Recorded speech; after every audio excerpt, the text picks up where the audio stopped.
Up, guys? Wondering if there's anybody out there.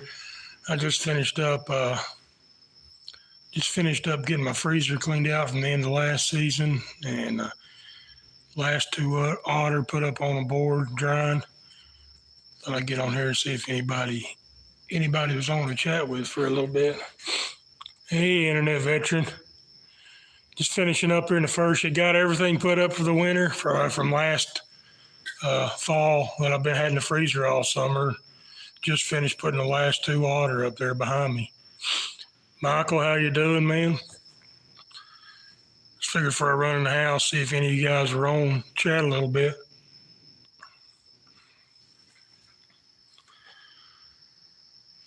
But you guys already putting traps out? Hey, Cody, good to see you, man. Yeah, everybody's doing great. I hope you guys are. Man, you've been doing pretty good on them deer this year. I've been watching the pictures on Facebook. That's awesome. You got any traps out yet, Cody? Have y'all season started yet? Yeah, internet veteran, I'm waiting too. Our rifle season comes in next week. I'm gonna go up to the deer cabin, spend some time up there with the guys. Trapping season actually comes in this Saturday too. Rifle season and trapping starts the same day, but I'm gonna go up there and spend the week. Farmer actually contacted me today, sent me another marker of where a big beaver dam is. I told him as soon as I get back, I'd start getting those sets out. I'm ready. I've been listening to some podcasts, trapping podcasts while I've been out here tonight. It's getting me hyped up. I'm ready to go. Been doing any scouting, Cody? As you're trapping that family land, you pretty well know what's on it, I imagine.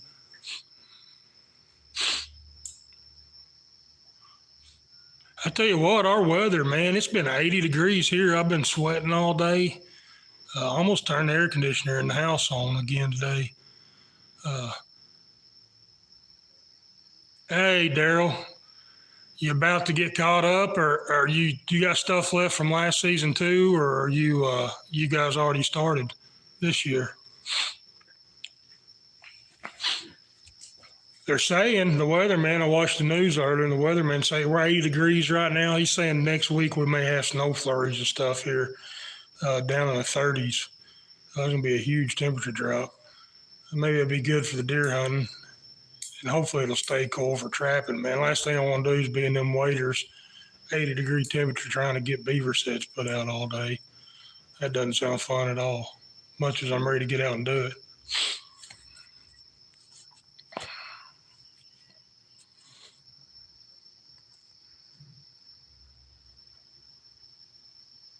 Oh, no doubt, Colin. I'll always get excited when the front's pushing through, knowing I got traps out, or if I'm gonna go sit on the deer stand the next morning. I actually went out and sit on the deer stand this afternoon. Our rut's starting around here. I've been seeing a few small bucks running around, but all I seen was a little forkhorn this afternoon. If I can get up in the morning, I'll go sit on the deer stand again in the morning. Oh, and I understand how it is, Daryl. I used to, I would get my lines out and make my catches in the morning, get back to the house around 1 or 2 in the afternoon, and then I would have everything I caught that day put up that evening, or that was my goal anyway. And I used to do pretty good at it until last year I started doing a YouTube channel, and the recording, editing, stuff like that really got me behind on my put up. So what I've got on the wall behind me is what was left last year I couldn't keep up with. Woody's trapping. Hello. Yeah, I'm ready to go. I've got a few little odd and end things left to do. I've already got my scouting. I've got probably 6 or 7 different places I know where the beaver are. So all I'm waiting on is next week deer hunt to get over with and get back, and then I'll start getting my line put in. I'm ready. I've got all my furs put up now. The freezer's empty, so I'm ready to get after it. Farmer's ready too. He's been texting me this last couple of weeks. He's been sending me a lot of waypoints of where even more beaver are at. So I've probably got I don't know. I'm going to say there's at least 5 or 6 different colonies I've been told about that I hadn't even got by and scouted yet and looked. I've got enough located already to keep me busy for a while.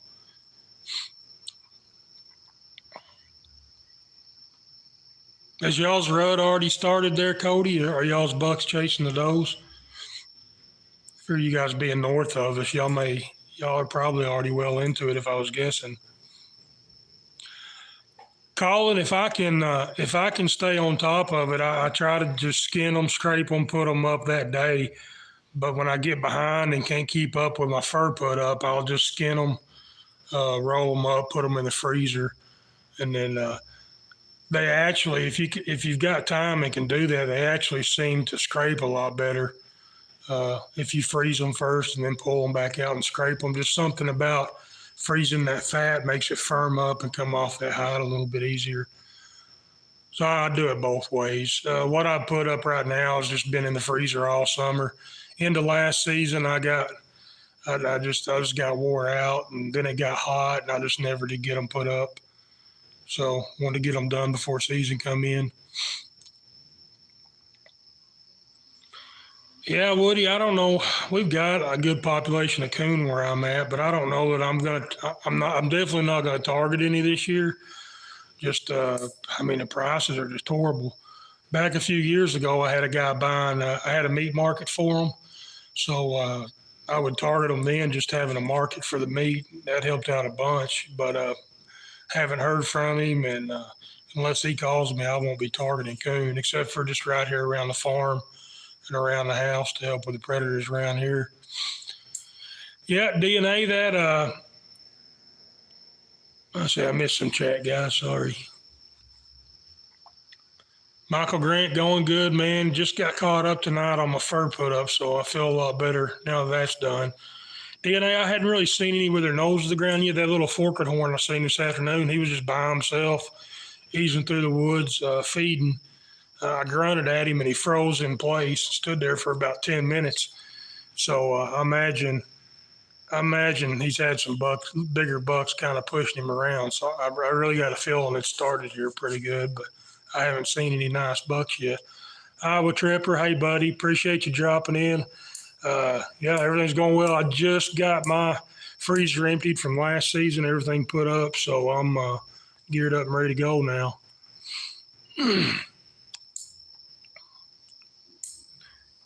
Yeah, I'm hoping. Which our cabin's up in the foothills of the Ozarks. Sometimes it's hit and miss. Sometimes them bucks are really rutting up there, and sometimes they're already bedded down and not moving much. I'm hoping they're moving when we get up there this coming weekend. Oh yeah, no doubt on it. It helps a lot on fleshing after they've been frozen.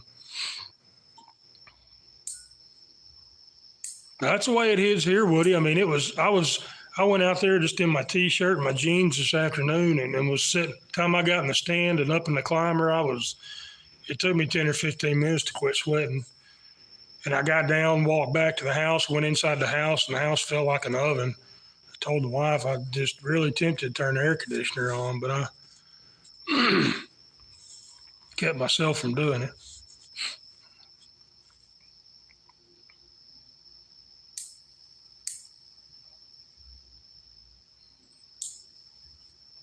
Good deal, Colin. You gonna go get traps put out tomorrow? You gonna get started? All right, Iowa. Appreciate you dropping in, man. Have a good evening.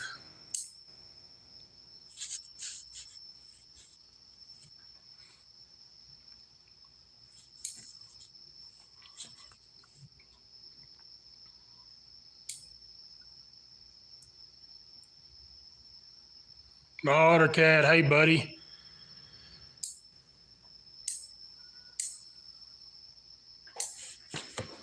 How are you doing tonight?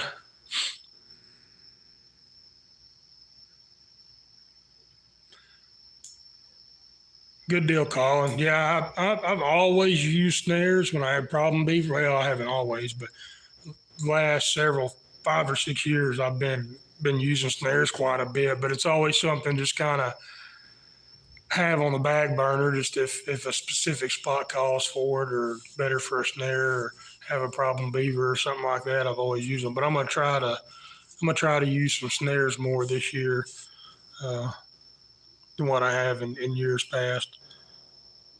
Picked up some long springs too. I've never used long springs for my beaver line, so I'm gonna try. That's another thing I'm gonna try this year is try those long springs out, see how I like them.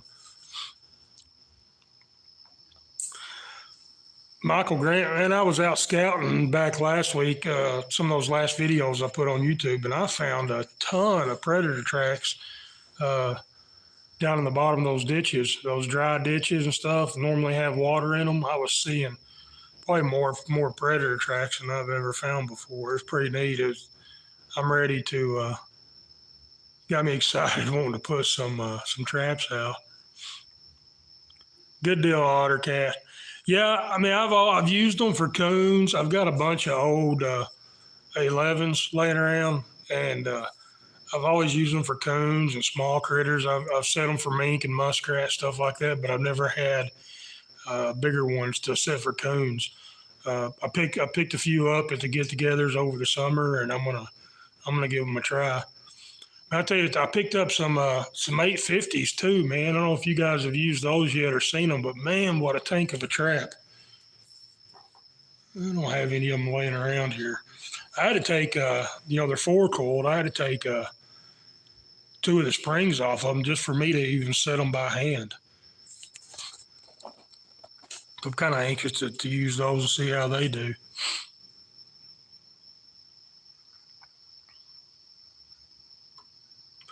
Yeah, I've heard a lot of trappers really like the long springs, prefer them over the cold traps.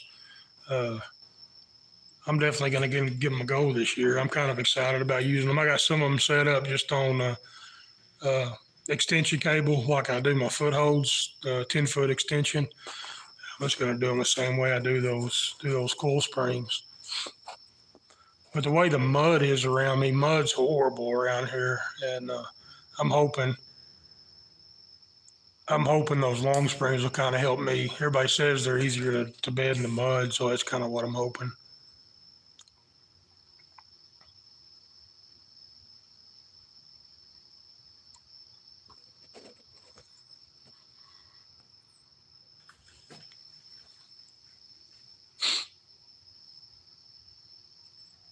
What's the deal with it, Michael? Bunch of snakes and stuff in it still? I don't really care for them snakes.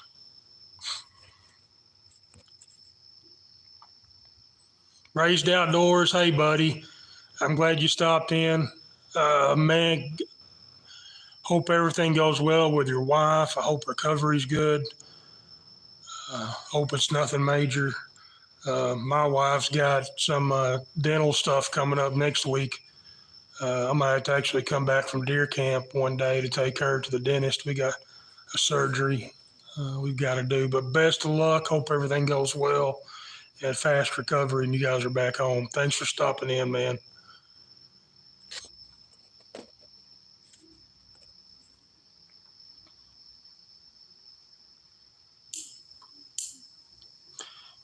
Yeah, Michael, and even a lot of times I'll target the back foot just to keep from those ring outs happening. But if I've got a drowner set at drowning rod or a drowning cable or even something like that, I don't worry. I don't worry too much about front foot, back foot catch. And even since I started going to the longer extension cables, the 10-foot cables and chains on my traps, I don't worry about it too much. It seems like that last beaver I caught, I had it by the front foot, and it was a good, I'm going to say at least pretty around 55-pound beaver. And she didn't wring her foot off, or he, I didn't ever check to see what it was. But anyway, it didn't wring its foot off. And I think a lot of that is if they got that long cable, they're able to lay down more and be comfortable and not fight it. Find a spot, just kind of hunker down till we pull up. Raised Outdoor, appreciate it, man. Y'all have a good night, and tell her we're thinking of her. But those extension cables, I think they help with the twist off too. I think if you do that, I've got my I've got like this TS85. It's got the cable here, I'm sorry, swivel right at the base plate, and they got another swivel here. And then which I don't have it rigged up, I'm thinking about doing. I usually just attach my 10-foot cable or chain here, go out 10-footer cable. But I think if you could even split that into two 5-foot chains or two 5-foot cables and put another swivel in the middle of that extension, I think it would help even more. Just the more swivels you got in there. But I really do think it makes them be a little more comfortable and lay down and not fight the trap as much. But yeah, if I've got it anchored just a short extension, I definitely try to target back foot catch, because it's something, no matter how I try to avoid it, it seems like it's something every year I've got a couple that ring off.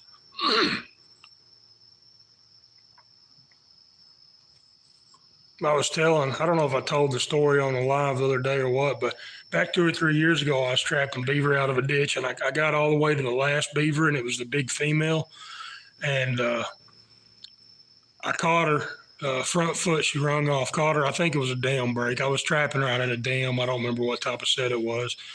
But anyway, she twisted 1 foot off. It was about 3 days later, she come back, and I got her other foot, got her by the other front foot. She twisted that front foot off. And this was I had to get all the beavers out of this ditch, and this was the last beaver in there. So I just started walking that. I was walking that ditch one day and came upon her den hole in the side of the bank, and I could just see a little bit of mud coming out of this hole, and it made me think that was the hole that she was up in. So I put a snare guarding that den hole, and it took 2 weeks before she come back out of that den hole. And I finally got her caught in a snare, missing both front feet. But yeah, it can be aggravating when you have one ring off and then they hoe up.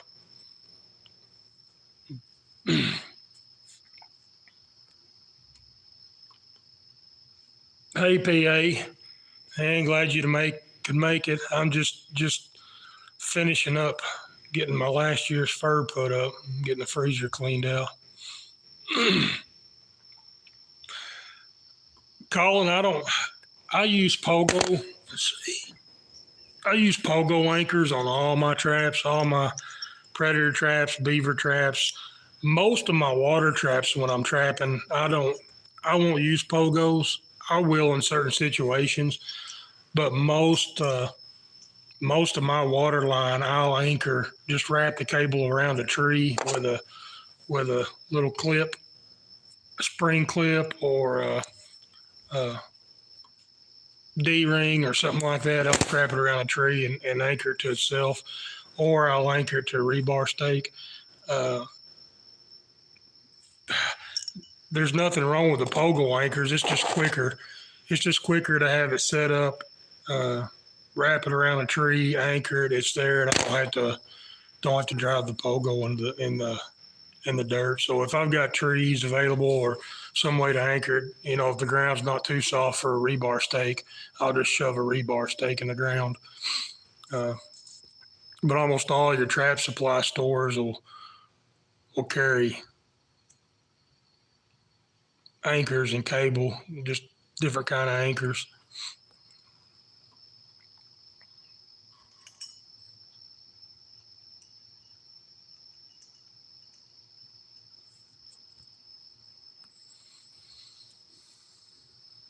I keep spoils. You can see here behind me, I guess right there. I think both of those spoils are 332nd cable. I keep a lot of it around, and I make all my extensions with it, all my anchors, everything I make with that cable. And then if I'm snaring and I run a snare, I'll just get all the little components off my snare, hang on to them, and then I'll use that snare itself as an anchor cable on one of my canine traps, or if it's not too kinked up and too terribly bad, and I'll reuse it.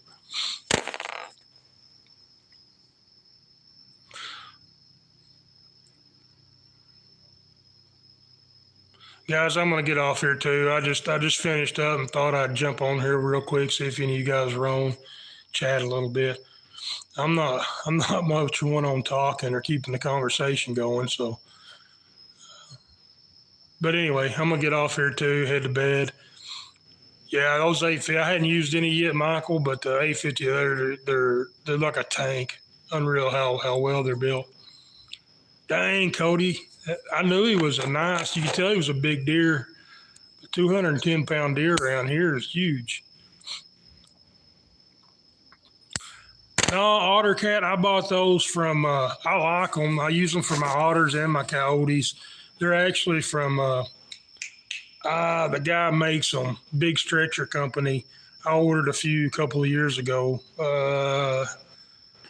I know Hoosier Trapper's always promoting him. I can't think of the name of it. Any guys, I'm not good on all this promotion and the names of things, companies. But anyway, Top Lot Stretcher Company's where I ordered those from, and I really like them, man. It makes it easy. That same size, I'll use them for all my otters and the coyotes. I've got a few smaller ones too. You can see them propped up down here. Those are for coons, foxes, which the last couple of years I've got a taxidermist buying my foxes whole, so I hadn't been putting any up. And I hadn't been targeting coon last year, so I really hadn't used those a whole lot. But they're nice. I really like them. I may end up ordering some more.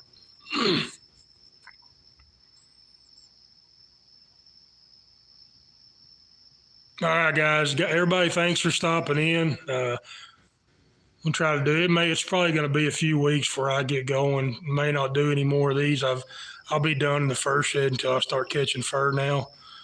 Well, I still got to pull everything off boards and get them stacked up, but may jump back on here next day or two, and then that next week I'm going to be at the deer cabin all week. No phone signal or anything up there. But catch all you guys later, and thanks for stopping in.